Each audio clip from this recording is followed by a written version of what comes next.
Hi, I'm Dr. Mark Poray, a sports chiropractor in Whitby, Ontario. As a former medical director for a great number of triathlons and bicycle road races, I have seen and treated many cycling injuries. So today I want to talk a bit about the most common cycling injuries, how they occur, and how I treat them, and the things that you can do to prevent or to moderate them. The first thing to keep in mind is that there are two major categories of sports injuries. Those that occur as a result of trauma, and two, those that occur as a result of overuse. Those that occur as a result of trauma are very difficult to avoid. These can be caused by interactions with the environment, for example, water on slippery roads, or stones and gravel on corners, or ghost holes, and so on. They can be caused by interactions with other riders, like crashing into them in a peloton situation. Or there can be interactions with other vehicles with which you are sharing the road, like cars and buses and so on. The best way to avoid these types of injuries is to gradually gain experience in these situations, maintain your equipment, look before you make any sudden moves, and use common sense. Having said that, if you've ever watched any world-class cycling races like the Tour de France or a World Championship road race, a velo or an Olympic triathlon, you know that even with all the right preparations, injuries occur. So be prepared. It's an eventuality that will happen to most of us. Overuse injuries are really the ones that I want to talk about.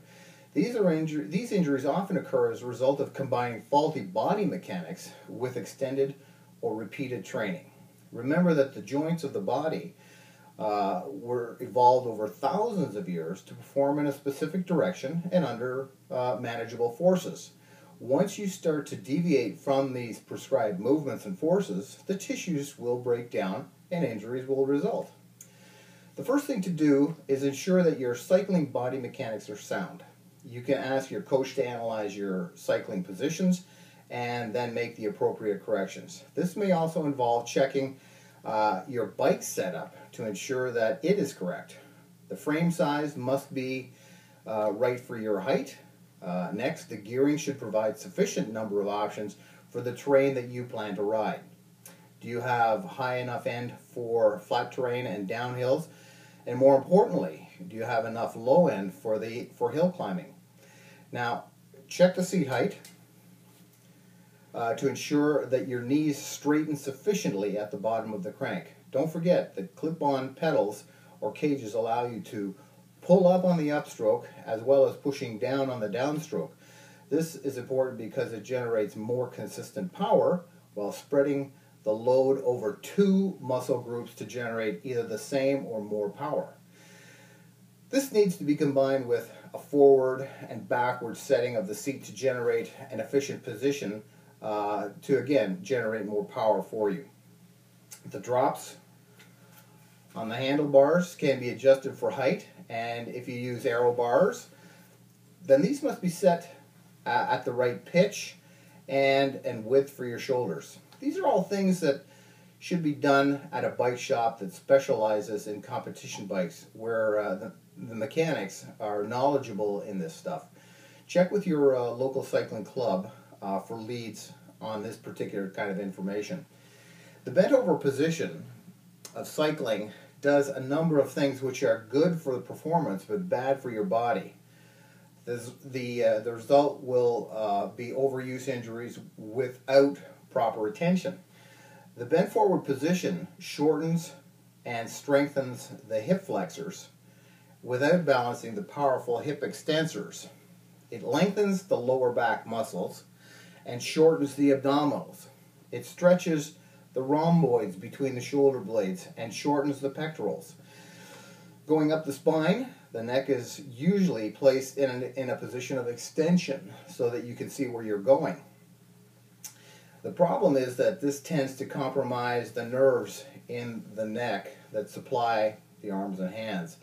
This can contribute to hand palsies that also occur when there's pressure on the nerve passing through the carpal tunnel if you don't change your hand positions often enough. The most common overuse injuries that affect cyclists are knee pain. Knee pain in the form of, first of all, patellofemoral pain syndrome. This pain occurs under and around the kneecap and can be the result of a tracking problem caused by an imbalance between the muscles on either side of the thigh. If left alone, this can lead to a chondromalacia patella, which is another major problem.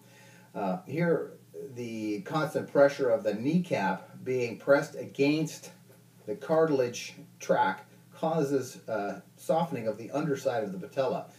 This is characterized by a dull pain around or under the kneecap that worsens when you're going up a hill or upstairs. Osteoarthritis is a degenerative condition that results from wearing away of the cartilage in the knee due to one of the above problems that I've talked about. Hand numbness or handlebar palsies occur when you have hands on the bars for a long period of time. This is the reason for padding the bars with tape and using padded cycling gloves. Next, ITBS or iliotibial band syndrome. This is felt on the outside of the kneecap of the knee and is caused by a tight iliotibial band rubbing against or rubbing repeatedly against the side of the knee. The final injury I want to touch on today is concussions, which are very common in cycling accidents where the head is shaken violently.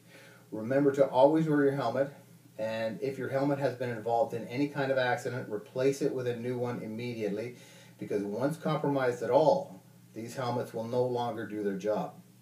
So to wrap up, make sure that your equipment is appropriate, that it is maintained and set up for you, and that you proceed gradually through your training regime, get the proper food and rest, and that you address the function of your body by seeing a sports chiropractor or other sports therapist. Thanks very much for watching. I'm Dr. Mark Poray, and my practice is located in North Whitby on Highway 12. You can call our office at 905-655-5767, or please check out my website at www.drporay.com for more videos and information. Thanks.